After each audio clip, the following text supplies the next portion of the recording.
Break के बाद एक बार फिर स्वागत है आपका हमारे इस खास कार्यक्रम महासंग्राम में। और आज हम आपको सुबह से ही लगातार चुनाव के रुझानों को आपके समक्ष रख रहे हैं। दिल्ली विधानसभा चुनाव के रुझानों को भी हम आपके समक्ष रख रहे हैं, ताजा अपडेट दे रहे हैं। साथ ही साथ मिल्कीपुर उपचुनाव पर भी जो उनके रुझान है उस पर भी हमारी नजर है। एक बड़ी खबर आ रही है। बड़ी खबर आपको बता दें, आप 28 सीटों पर आगे चल रही है, बीजेपी 42 सीटों पर आगे चल रही है और कांग्रेस के खाते में जीरो बना हुआ है। ये जीरो का सूखा है कि जाता नहीं। कालकाजी सीट से बीजेपी के रमेश बिधूड़ी आगे हैं। ग्रेटर कैलाश सीट से बीजेपी की शिखा राय आगे हैं। इमरान हुसैन बल्ली मारन सीट से 1834 वोटों से आगे हैं। नांगलोई जाट सीट से बीजेपी के मनोज शौकीन आगे हैं। बीजेपी की आज बल्ले बल्ले है। आप 28 सीटों पर आगे और बीजेपी 42 सीटों पर आगे है और कांग्रेस के खाते में कोई भी सीट पर वो आगे नहीं है। कालकाजी सीट से बीजेपी के रमेश बिधूड़ी आगे चल रहे हैं। ग्रेटर कैलाश सीट से बीजेपी की शिखा राय आगे हैं। गोपाल राय बाबरपुर सीट से 8000 यानी करीब 9000 वोटों से आगे हैं। एक और बड़ी खबर, बीजेपी नेता दिनेश शर्मा का बयान आया है। मिल्कीपुर के आ रहे सकारात्मक परिणाम, सपा का लोकसभा का अहंकार बुरी तरह टूट रहा है। बीजेपी नेता दिनेश शर्मा का बयान, मिल्कीपुर से सकारात्मक परिणाम आ रहे हैं, सपा का लोकसभा का अहंकार बुरी तरह टूट रहा है। आइए सुनते हैं क्या कुछ कहा दिनेश शर्मा। की कृपा है कि उन्होंने जो कृपा बरसाई है, हमारे कार्यकर्ताओं की मेहनत, योगी जी का कुशल शासन और माननीय मोदी जी का मार्गदर्शन, ये मिल्कीपुर का जो सकारात्मक रिजल्ट है वो इस बात का प्रतीक है कि समाजवादी पार्टी का जो अहंकार लोकसभा का था वो बुरी तरीके से टूट रहा है। और वो एक चांस रहा होगा जिसमें अफवाहों के कारण तमाम क्षेत्र प्रभावित हुए थे। अब मिल्कीपुर ने जो वास्तविक कार्य है राम राज्य स्थापित करने का बीजेपी का, उसको स्वीकार किया है। और मैं समझता हूं कि समाजवादी पार्टी को बजाय वो कफन लाना और ये लाना, इसके हार को प्यार से लोकतांत्रिक परंपराओं के अनुसार स्वीकार करनी चाहिए और अपनी गलतियों का पुनर्अवलोकन करना चाहिए। और आप देखें दिल्ली में अहंकार टूटा नहीं टूटा। दिल्ली में जैसे हमारे वहां उत्तर प्रदेश में तो लोग तख्ती लगाते थे जब कहीं से अपराध करने के बाद वापस आते थे कि अब योगी बाबा माफ करो।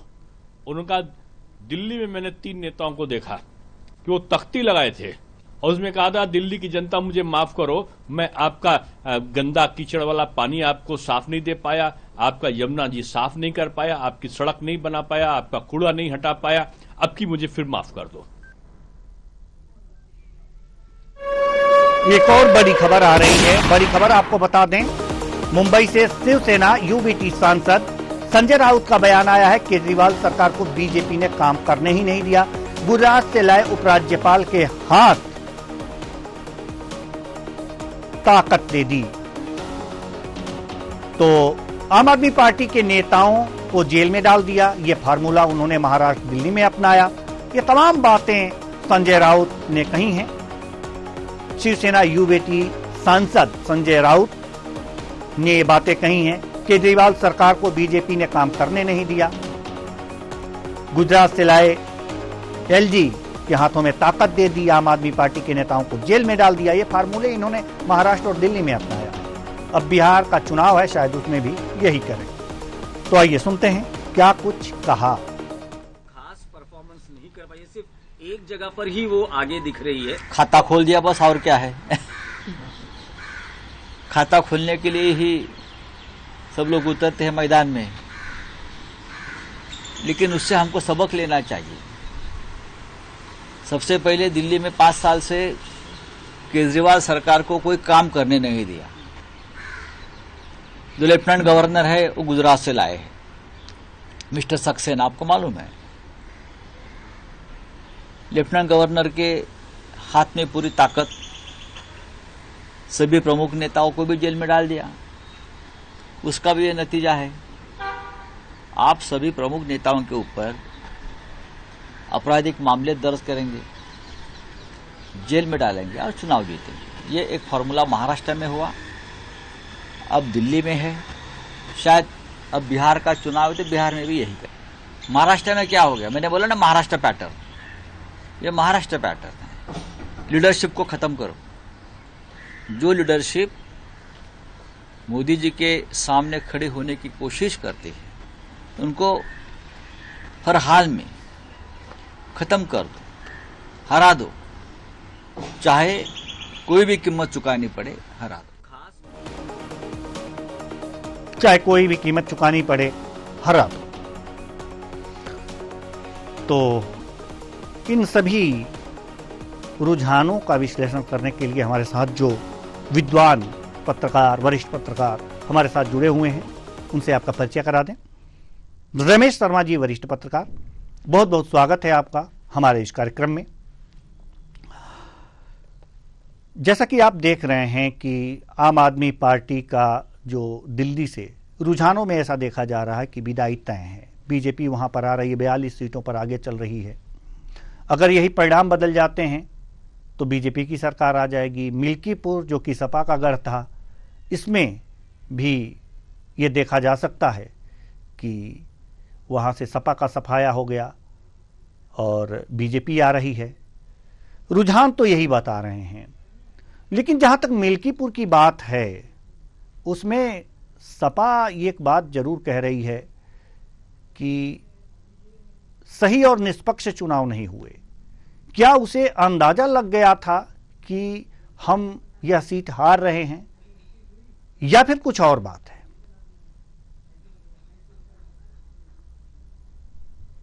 ये जो परिणाम मिल्कीपुर के हों या दिल्ली के हों, ये जो आ रहे हैं इनका अनुमान पहले से था। और जिस तरीके से ये ठीक है कि लोकसभा चुनाव में उत्तर प्रदेश में भाजपा को नुकसान हुआ था और वो कहीं ना कहीं जातिवादी समीकरण पर उनको ज्यादा नुकसान हुआ था, उससे उन्होंने हाई अलर्ट लिए। और वो जो अलर्ट लिया और वो उन्होंने दो दिशाओं में एक साथ काम किया।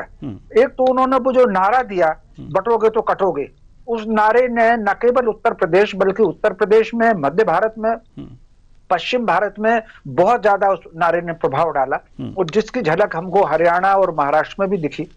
और दूसरा उन्होंने जो काम किया, आमतौर पर हम टीवी पर बैठ करके राजनीतिक दल कुछ भी टिप्पणी करें, लेकिन अगर पिछले 6 महीने से आप भाजपा की कार्यशैली देखेंगे तो वो महाराष्ट्र में भी, हरियाणा में भी, दिल्ली में भी, मिल्कीपुर में भी उनका कार्यकर्ता ने एक एक मतदाता के घर पर दस्तक दिए। खास तौर से उन्होंने जो बूथ मैनेजमेंट का जो सिस्टम किया था, तो स्वाभाविक रूप से ये उसका परिणाम है। अब अगर हम दिल्ली की बात करें तो दिल्ली में अगर हम केजरीवाल जी को देखें, केजरीवाल जी ने दो दिशाओं में हमेशा काम किया। एक तो उन्होंने कहीं ना कहीं कुछ भ्रम फैलाया और धुंध फैलाई, और दूसरा मीडिया में सुर्खियों पर उन्होंने बहुत ज्यादा काम किया। जितना काम उन्होंने, जितनी एनर्जी मीडिया में सुर्खी बटोरने के लिए लगाई है, उतनी एनर्जी उन्होंने जमीन पर काम करने के लिए नहीं लगाई। उनका पूरा का पूरा कोशिश रही वो सत्ता पर रही। और एक जिसके कारण वो पिछला चुनाव बम्पर वोटों से जीते थे, वो थे रेवड़ी बांटने का। यद्यपि रेवड़ी बांटने की राजनीति देश में कई राजनीतिक दल कर रहे हैं, छोटी छोटी, लेकिन बड़ी रेवड़ियां बांटने का काम केजरीवाल ने शुरू किया और धीरे धीरे करके सारे राजनीतिक दलों ने वही अपना लिया। उसमें अब कोई मुक्त नहीं बचा, भाजपा भी और कांग्रेस भी। तो कुल मिलाकर के रेवड़ी बांट करके वोटर को आकर्षित करना और मीडिया में बने रहना। और फिर अगर उनकी आप राजनीति देखें, उनका जो उद्भव हुआ है राजनीति में, वो अन्ना हजारे जी के आंदोलन से उनका उद्भव हुआ। अब अन्ना हजारे जी ने जिस मुद्दे पर आंदोलन किया था, उन्होंने साफ सुथरी और भ्रष्टाचार मुक्त सरकार देने पर आंदोलन किया था। लेकिन अगर आम आदमी पार्टी को देखेंगे तो शराबबंदी और भ्रष्टाचार मुक्ति जिस पर वो आंदोलन हुआ, वही दो कामों में ये आम आदमी पार्टी लिप्त पाई गई और उसमें जेल में गई। अब क्योंकि चुनाव मैनेजमेंट की तो जो पार्टियां हारती हैं वो हमेशा आरोप लगाती हैं। आपको अगर ध्यान होगा, 2009 के लोकसभा चुनाव में अडवाणी जी ने चुनाव मैनेजमेंट पर और ईवीएम पर, पता नहीं कौन सारा का सारा रिकॉर्ड में है। तो जो पार्टी हारती है वो इसी तरह के आरोप लगाती है। कुल मिलाकर के आम आदमी पार्टी के वोट घटेंगे, सीट घटेंगे, ये मैंने भी करीब 10 दिन पहले अपने फेसबुक पर डाल दिया था। मिल्कीपुर में जो गलती लोकसभा में हुई थी, भाजपा ने उसको सुधारी है। तो स्वाभाविक रूप से फिर भी अभी हमको 1-1.5 घंटा और इंतजार करना है, क्योंकि कुल 17 राउंड में इसकी गिनती होना है। तो कम से कम 10-12 राउंड जब तक नहीं निकल जाए तब तक निर्माण परिणाम जो है वो आकार नहीं लेता।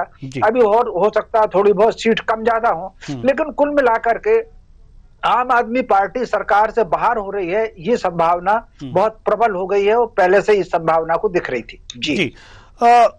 जो सांसद हैं शिवसेना यूबीटी के संजय राउत, उन्होंने एक बयान दिया है कि केजरीवाल जी को काम करने नहीं दिया गया, एलजी के हाथों में ताकत दे दी गई, नेताओं को जेल में डाल दिया गया, वो काम कर नहीं पाए और इसलिए जो है यहां पर आम आदमी पार्टी को हार का सामना करना पड़ा।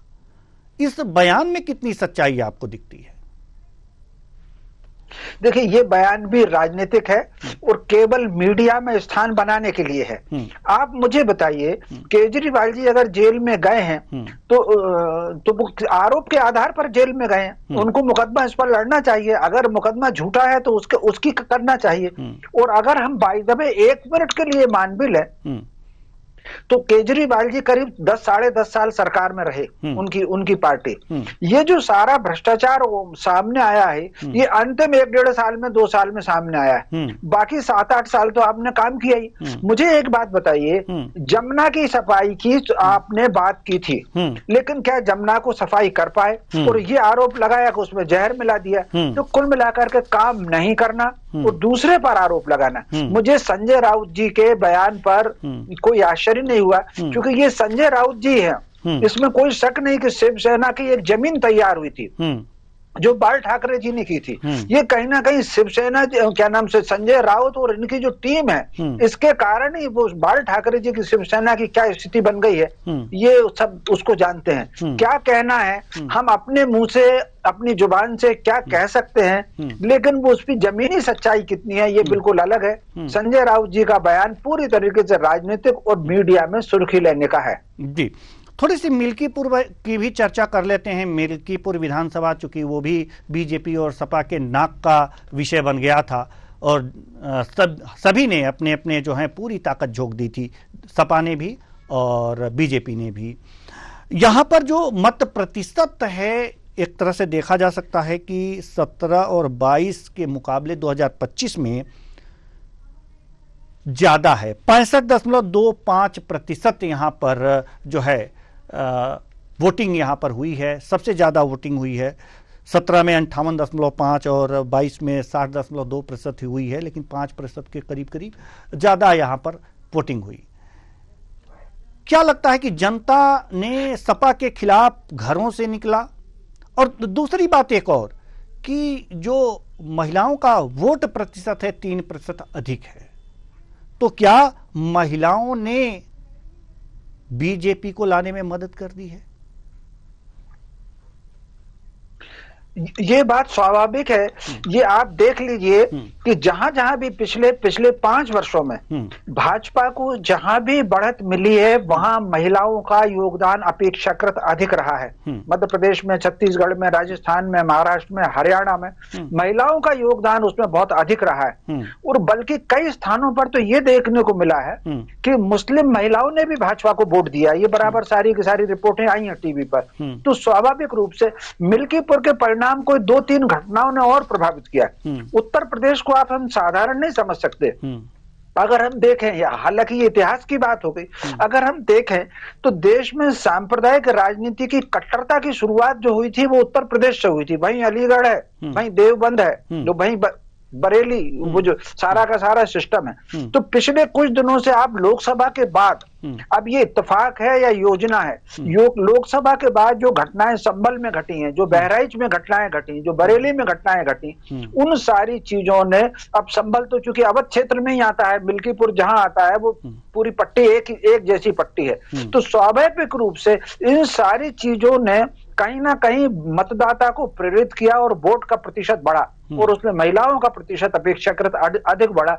सब मिल्कीपुर में ये परिणाम आएंगे इसकी पूरी संभावना थी, लेकिन वोट के प्रतिशत में इतनी वृद्धि हो जाएगी, ये कहीं ना कहीं वोट के प्रतिशत में वृद्धि होगी, ये भी आकलन में था, लेकिन इतनी वृद्धि होगी, ये जो है ये वाकई आश्चर्यजनक है। ये कहीं ना कहीं लोगों के मन में जो भाव है वो उसका प्रकटीकरण है। और फिर इसी बीच में आप अगर देखेंगे कहीं ना कहीं दिल्ली के परिणाम हो या मिल्कीपुर के परिणाम हो, इसको जो देश भर में सांस्कृतिक जागरण का वातावरण आया है, ये सांस्कृतिक जागरण ही तो है कि महाकुंभ में सारे रिकॉर्ड टूट रहे हैं, अब अयोध्या में सारे रिकॉर्ड टूट रहे हैं, वैष्णो देवी में सारे रिकॉर्ड टूट रहे हैं। तो ये मुझे लग रहा है कि ये जो सांस्कृतिक जागरण का प्रभाव है, ये इसने भी दिल्ली के और दिल्ली के वोटर में एक और प्रभाव डाला होगा, जो कहीं ना कहीं दिल्ली में बड़ी संख्या जो है आबादी का बहुमत जो है मतदाता का बहुमत वो मिडिल क्लास का है। तो मिडिल क्लास को जिस तरीके से ये जो राहत दी है उन्होंने, इनकम टैक्स के में राहत जो दी है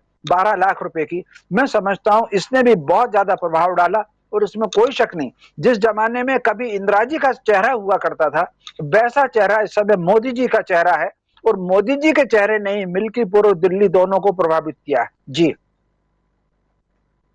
लेकिन अगर जो मिल्कीपुर की ये बात अगर जो की जाए कि मिल्कीपुर में महिलाओं की जो वोट प्रतिशत है वो करीब करीब 3% बढ़ गए हैं, तो यहाँ पर तो कुछ विशेष लालच नहीं दिए गए थे कुछ महिलाओं को, जैसे कि अगर जो मध्य प्रदेश में कहा जाए तो महिलाओं को लाडली बहना योजना ये घोषित किया गया था और भी तमाम चीज़ें थी जिस घोषित कर दी गई थी, लेकिन यहाँ पर मत प्रतिशत महिलाओं का बढ़ने का क्या कारण रहा होगा मिल्कीपुर में?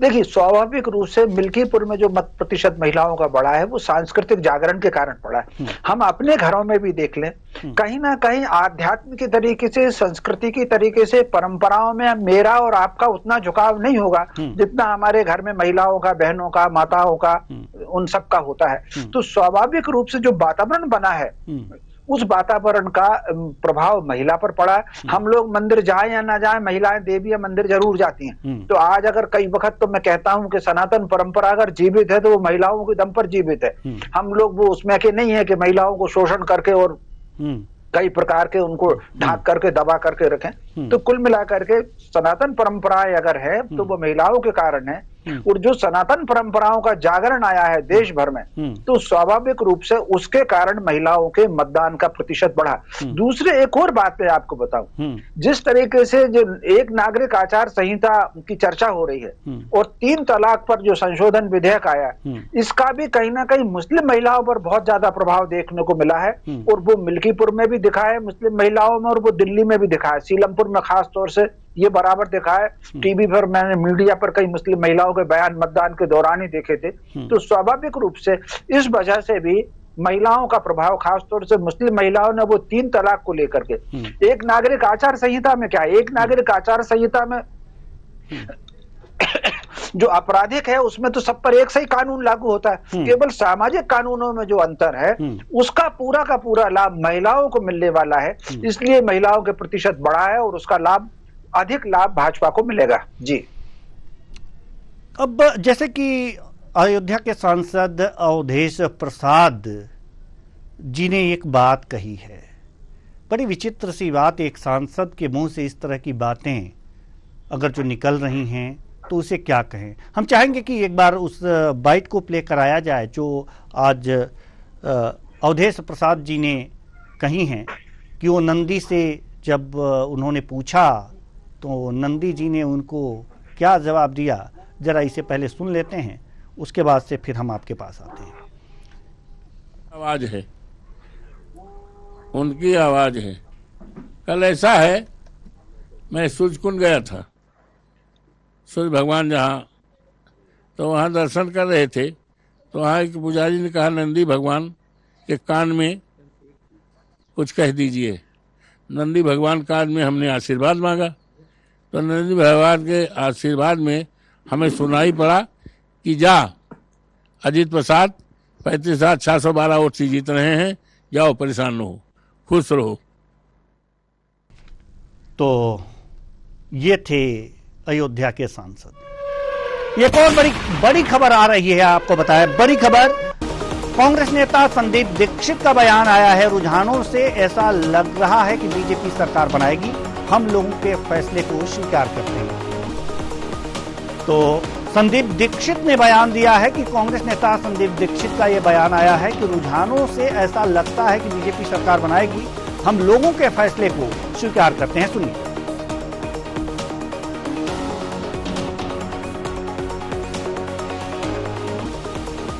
तो ये लग रहा है कि इनकी सरकार बनेगी, बाकी देखो। बट छठा सातवां राउंड हो गया, 6-7 राउंड के बाद नॉर्मली पिक्चर ठीक रहती है, क्योंकि जो लीड्स है वो बहुत कम नहीं है। कुछ कुछ जगहों पे है, कहीं 200, 300, 500 की लीड है, लेकिन ज्यादातर तो मैंने देखा है कि 2-4 हजार से लेकर 10-15 हजार के बीच की लीड्स हैं। ये लीड्स मुश्किल है पूरी करनी। देखो था, लेकिन अगर लोगों में शायद भरोसा नहीं बना हो कि हम लोग सरकार दे पाएंगे तो ठीक है, जो जनता का निर्णय है वो निर्णय है। हम लोग इतना कह सकते हैं कि हमने मुद्दे उठाए, और जो मुद्दे हमने उठाए उस पर काफी हद तक चुनाव बना। बाकी जो जनता कहे उसको स्वीकार है। इस समय तो दिख रहा है, इस समय तो यही लग रहा है कि जी। ये एक और बड़ी खबर आ रही है, बड़ी खबर आपको बता दें, बीजेपी सांसद सुधांशु त्रिवेदी ने बयान दिया है, हम अंतिम नतीजों का इंतजार कर रहे हैं, फाइनल रिजल्ट में बीजेपी की सीटें और बढ़ेंगी। तो एक और बयान बीजेपी सांसद सुधांशु त्रिवेदी ने ये कहा है कि हम अंतिम नतीजों का इंतजार कर रहे हैं, फाइनल रिजल्ट में बीजेपी की सीटें और बढ़ेंगी। सुनिए। हमें अंतिम परिणाम की प्रतीक्षा करनी चाहिए, परंतु हमें पूर्ण विश्वास है कि अंतिम परिणाम रुझानों से अधिक निर्णायक रूप से भारतीय जनता पार्टी के पक्ष में होंगे। और यह संकेत जो दिखा रहा है वो दिखा रहा है कि दिल्ली की जो गरीब जनता है, जिसके अंदर विकास की ललक है, उसने मोदी जी की गारंटी पर अपना यकीन दिखाया है, यह संकेत मिल रहा है। और मध्य वर्ग के मन में विकसित भारत के उस संकल्प को आत्मसात करके आगे बढ़ने का लक्ष्य दिखाई पड़ रहा है, जो मोदी जी ने विकसित भारत का लक्ष्य रखा है। तो मैं इसे एक सकारात्मक परिणाम मानता हूं, और यह भी मैं मानता हूं कि जब अंतिम परिणाम आएंगे तब हम बेहतर विश्लेषण कर सकेंगे। अभी जो तो ये थे सुधांशु त्रिवेदी जी। एक और बड़ी खबर आ रही है, बड़ी खबर आपको बता दें, दिल्ली विधानसभा चुनाव के रुझान बीजेपी के पक्ष में। बीजेपी कार्यकर्ता पार्टी मुख्यालय पर इकट्ठा हो रहे हैं, बीजेपी ने जय श्री राम के नारे भी लगाए हैं। तो ये बड़ी खबर, ये तस्वीरें आप देख सकते हैं कि जो कार्यकर्ता हैं बीजेपी के, वो कार्यालय पे इकट्ठे हो रहे हैं, बीजेपी कार्यालय पर, और जय श्री राम के नारे लगाए हैं। और ये देखिए, जय श्री राम के जो झंडे हैं ये भी लहरा रहे हैं। यहाँ पर, यहाँ श्री राम के झंडे और बीजेपी के झंडे लहराए जा रहे हैं, नारे भी यहाँ पर जबरदस्त लग रहे हैं। तो ये खुशी का माहौल है, और खुशी जाहिर होनी भी चाहिए। हम अपने मेहमान और वरिष्ठ पत्रकार विद्वान रमेश शर्मा जी की तरफ रुख करेंगे, और ये जो बयान हैं उन पर हम कुछ चर्चाएं करेंगे, लेकिन सबसे पहले हम मिल्कीपुर की तरफ रुख करेंगे। मिल्कीपुर में जो सांसद जी ने जो जिस तरह का बयान दिया है, यानी कि काउंटिंग से पहले ही नंदी जी ने उन्हें संदेश दे दिया था, इसको किस रूप में हम रखें कि एक सांसद इस तरह से इस तरह की बातें कर रहे हैं, क्या हम सोचें? अब देखिए, मोटे तौर पर अब ये तो सांसद जी का और नंदी जी के बीच का मामला है। नंदी जी ने उनको ऐसा कहा कि नहीं कहा, या उन्होंने मीडिया में स्थान बनाने के लिए कहा, अब नंदी जी ने उनसे क्या कहा ये तो वो अच्छी तरीके से जाने। लेकिन इससे एक दूसरी झलक देवेंद्र जी जरूर मिलती है कि ये ठीक है कि पहले, अगर आप देखेंगे, प्रसंग से हट करके एक आपको उदाहरण देना चाहता हूं कि भारत में अगर आप देखेंगे तो कांग्रेस के साथ जन आंदोलन, कांग्रेस का आंदोलन संगठन का और उससे जनता का जुड़ना, ये दो अलग अलग बात हैं। जनता कांग्रेस से तभी जुड़ी थी स्वतंत्रता से पहले जब गांधी जी ने राम राज्य की कल्पना दी थी, और राम राज्य की कल्पना के बाद, क्योंकि कुछ भी हो, राम जो है एक आस्था के केंद्र में है, चलते चलते भी राम राम करते हैं, और ऐसा कोई नहीं है जो अपने समाज जिसमें राम के आधार पर नाम ना हो। किसी का नाम राम नारायण है तो कोई राम सिंह है, कोई रामदास है, कोई राम खिलावन, कोई राम लुटावन, ये नाम होते हैं। ठीक उसी प्रकार सत्ता के बाद कहीं ना कहीं कांग्रेस राम से पीछे हुई और भाजपा ने राम को पकड़ा, और वो जय श्री राम के नारे आज जीत में भी बराबर दिख रहे हैं। तो ये इसके कारण उनका जुड़ा हुआ है। तो स्वाभाविक रूप से ये जो आध्यात्मिक बात है, इस आध्यात्मिकता के लिए अगर चुनाव के आखिर में आपने देखा होगा केजरीवाल जी और आतिशी दोनों मंदिरों में गए हैं और बाकायदा फोटो उन्होंने दिखा रहे हैं, तो कुल मिलाकर के ये सारा चला। तो ये जो सांसद नंदी महाराज को अपने यहाँ पर वो प्रस्तुत करने का कोशिश कर रहे हैं, तो कर जो आध्यात्मिक वोट है उस आध्यात्मिक कहीं और जोड़ने के लिए उनका मुझे ये बयान दिखता है।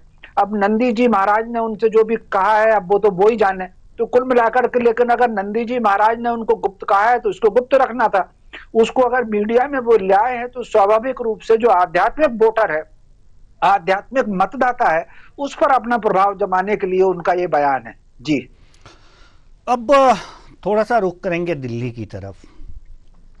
दिल्ली में चूंकि संदीप दीक्षित जी ने जो बयान दिया है, कांग्रेस नेता जो हैं, हम उनकी तरफ रुख करेंगे। उन्होंने बड़े ही सधे लफ्जों में कहा है कि जनता ने जो जनादेश दिया है हम उसका स्वागत करते हैं और हमें उस योग्य नहीं समझा। वास्तव में इतना फ्रैंक अगर जो हम ये सोचते हैं कि सभी नेता बोलना शुरू कर दें कांग्रेस के, तो जनता के बीच में एक जगह बन सकती है उनकी, जैसा कि अभी संदीप दीक्षित जी का बयान आया है और आपने भी सुना ही होगा कि उन्होंने कितने साफगोई से जनता की बातों को स्वीकार कर लिया है और कहा है कि हमें इस योग्य नहीं समझा होगा इसलिए हम जीरो पे हैं, या फिर कि हम सरकार नहीं दे सकते उनको इसलिए बीजेपी को सरकार बन गई है। तो इस तरह की अगर जो बातें अगर जो नेता करने लगें, न कि एक दूसरे पर आरोप प्रत्यारोप, तो क्या जगह बनाने में आसानी होगी सभी कांग्रेस के नेताओं को अगर जो ये रूप पकड़ लें, इस तरह के बयान दें? तो ये बिल्कुल आपने ठीक बात कही, क्योंकि संदीप दीक्षित जी के जो परिवार की पृष्ठभूमि है वो 3-4 पीढ़ियों से एक परिपक्व पृष्ठभूमि है, और उसी के नाते आप संदीप दीक्षित का जो बयान जो है वो राजनीतिक परिपक्वता का उदाहरण है। मोटे तौर पर व्यक्ति को जो प्रगति करनी चाहिए, दूसरे पर टीका टिप्पणी करने के बजाय स्वयं आत्मचिंतन करना चाहिए। और दिल्ली के चुनावों के परिणामों में भी अगर हम देख रहे थे तो उसमें कहीं ना कहीं आम आदमी पार्टी और भारतीय जनता पार्टी के बीच में स्पर्धा की खबरें आ रही थी। कांग्रेस उसमें कहीं टिक नहीं रही थी। तो लेकिन फिर भी कांग्रेस 0 पर पहुंच जाएगी। मुझे अपने आकलन में ये उम्मीद थी कि कांग्रेस 2-4 सीट तो ले लेगी, 5 से ऊपर नहीं जाएगी। ये मैंने एक टीवी डिबेट में भी कहा था कि 5 से ऊपर किसी कीमत पर नहीं जाएगी, लेकिन 2-4 सीट ले सकती थी।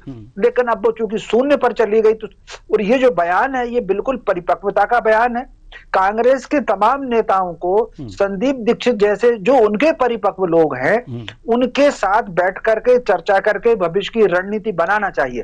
इसके साथ साथ देवेंद्र जी एक बात समझ लीजिए, हम कुछ भी खुद को अहंकार में, प्रगति के अहंकार में खुद को कुछ भी कहें, लेकिन फिर भी संसार अगर चल रहा है तो प्रकृति की परंपराओं से चल रहा है। हम श्वास भी अगर ले रहे हैं तो प्रकृति से ले रहे हैं। प्रकृति का नियम है जो आज सबसे ऊपर है वो 0 पर जाएगा और जो 0 पर है वो शीर्ष पर जाएगा। ये प्रकृति का नियम है। हम सूर्य भगवान को देख लें, कब वो कितने प्रकार होते हैं और कहां आकर के बादलों में भी ढक जाते हैं। तो ये जीवन का भी है, ये राजनीतिक दलों का भी है। जो राजनीतिक दल कभी शीर्ष पर रहा है उसको नीचे जाना ही है, और जो कभी नीचे था उसको ऊपर आना ही है।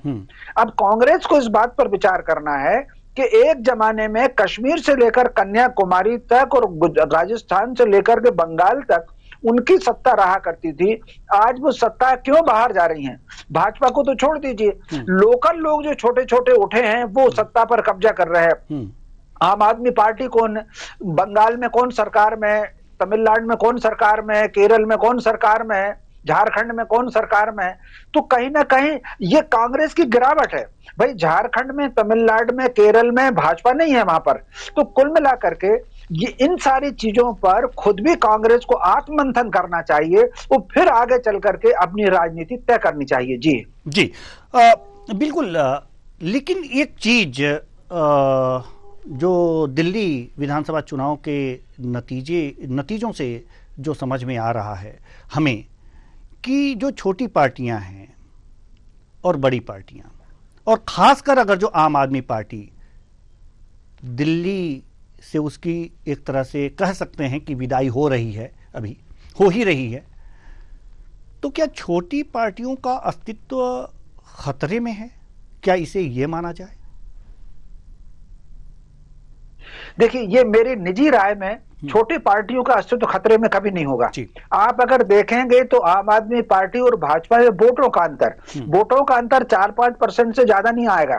तो 40 प्लस रहेगी आम आदमी पार्टी भी, और भाजपा जो रहेगी वो 50 माइनस रहेगी। तो वोट का बहुत अंतर नहीं है। तो ये आम आदमी पार्टी या कोई भी क्षेत्रीय पार्टी कभी खत्म नहीं होती, क्योंकि मोटे तौर पर भारत में जो मतों की विभिन्नता, मत यानी वोट से मेरा आशय नहीं है, मानसिकता से आते हैं। भारत में चूंकि विविध मानसिकताओं के लोग हैं, तो ये संभव नहीं है जैसे में है और अमेरिका में है कि वो 2 राजनीतिक दलों तक सीमित होकर के चले जाएं। उनमें जो विविधता है, ये विविधता हमें क्षेत्रीय दल और रीजनल पार्टी में दिखती है मोटे तौर पर। तो कुल मिलाकर के ये क्षेत्रीय पार्टियां कभी खत्म नहीं होंगी, ये बराबर बनी रहेंगी। लेकिन एक मेरी निजी राय ये है कि क्षेत्रीय पार्टियों को समाप्त होना चाहिए। उसका कारण यह है कि जो क्षेत्रीय पार्टियां हैं वो कहीं ना कहीं गरिमा से गिरे हुए मुद्दे उठाती हैं। अब छोटा सा उदाहरण दूं, आज पूरी दुनिया को अगर आप देखें, जैसे समाजवादी पार्टी के जो इस सिद्धांत के जो जनक हैं वो लोहिया जी हैं। लोहिया जी जाति और धर्म से ऊपर उठ करके बात करते थे, लेकिन पूरी समाजवादी पार्टी की राजनीति जाति और धर्म पर आकर के केंद्रित हो गई। आप हर क्षेत्र में देख लीजिए, ये जो छोटी छोटी पार्टियां हैं, ये सत्ता के लिए कैसे ऐसे समझौते करती हैं। अब जैसे जो चर्चाएं आ रही हैं, बंगाल से जो चर्चाएं आ रही हैं, किस प्रकार घुसपैठियों को वहां पर मदद मिल रही है।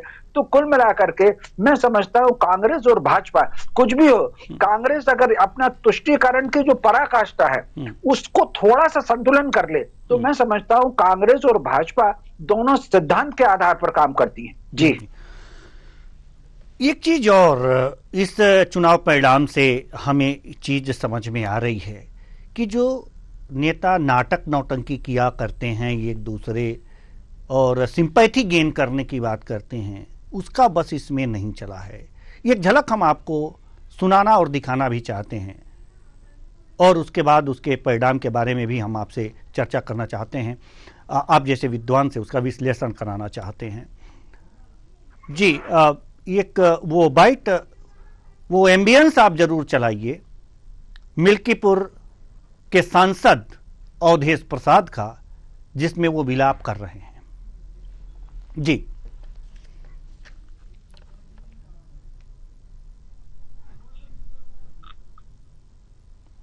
तो चलिए जल्दी ही हम उस एम्बियंस को चलाएंगे। प्रोड्यूसर महोदय को बुला लीजिए, वो बता देंगे। तो ठीक है, तो कुल मिलाकर के ये देखने वाली बात ये है कि उसने, चलिए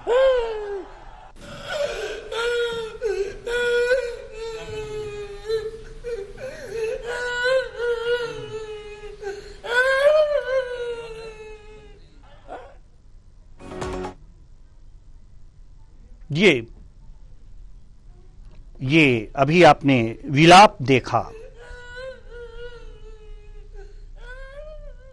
ये विलाप सांसद महोदय का है, जिन्होंने अभी एक बयान दिया, थोड़ी देर पहले बयान दिया था कि हमें नंदी जी से ये चीजें मिली कि हम इतने वोटों से जीत रहे हैं, और ये चुनाव के दौरान मंच पर और प्रेस कॉन्फ्रेंस में उनको रुलाई आ जाती है।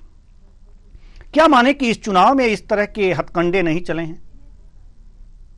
नहीं, आप देखिए, जैसे जैसे शिक्षा का प्रतिशत बढ़ रहा है, ये सारी की सारी जो भावुक वोटर है उसको प्रभावित करने के लिए ये फार्मूले काम करते हैं, और उनका जो इस तरीके से विलाप करना है, ये पूरी की पूरी अभिनय है। ये आप अगर देखें, हम और आप अगर देखें, इस तरह का विलाप बहुत छोटा बच्चा करता है। जैसे जैसे हम लोग बड़े होते हैं, कोई अगर दुख भी होता है तो मुंह से आवाज नहीं निकलती, केवल आंख से आंसू निकलते। तो ये जो है वो फिर आंख से इनके आंसू निकल नहीं रहे, हाथ उसमें ढांक करके अपने आंसू एक्टिंग कर रहे हैं पहुंचने की। तो मुझे तो ये पूरा अभिनय लगता है, और ये केवल भावुक मतदाताओं को प्रभावित करने के लिए। ये जो थोड़ी देर पहले हम क्षेत्रीय दलों से बात कर रहे थे, क्षेत्रीय दलों की पूरी राजनीति सत्ता केंद्रित हो गई है। सत्ता किस प्रकार उनको करना और वोटर को किस प्रकार रोजाना। अब ये इस तरह की भावुक एक्टिंग करके, रेवड़िया बांट करके, दूसरे पर कीचड़ डाल करके, भ्रम फैला करके पूरी की पूरी राजनीति इसी पर आकर के सिमट गई है। तो मोटे तौर पर इसलिए मैंने कहा कि जो राष्ट्रीय दल होते हैं वो कुछ भी हो, वो थोड़ी बहुत वो लोग भी इस तरीके से काम करते हैं, लेकिन फिर भी कम से कम 50% से अधिक वो सिद्धांत पर काम करते हैं। क्षेत्रीय दलों का पूरा जो टारगेट होती है वो सत्ता होती है, और इस तरह के अभिनय जो है वो केवल भावुक मतदाता को लुभाने के लिए होते हैं। जी, एक बड़ी खबर आ रही है, बड़ी खबर आपको बताएं, बड़ी खबर आ रही है भोपाल से। मुख्यमंत्री डॉक्टर मोहन यादव का बयान आया है कि कार्यकर्ता के साथ पीएम और पार्टी के साथ हैं। प्रधानमंत्री मोदी का जनता के साथ जुड़ाव है।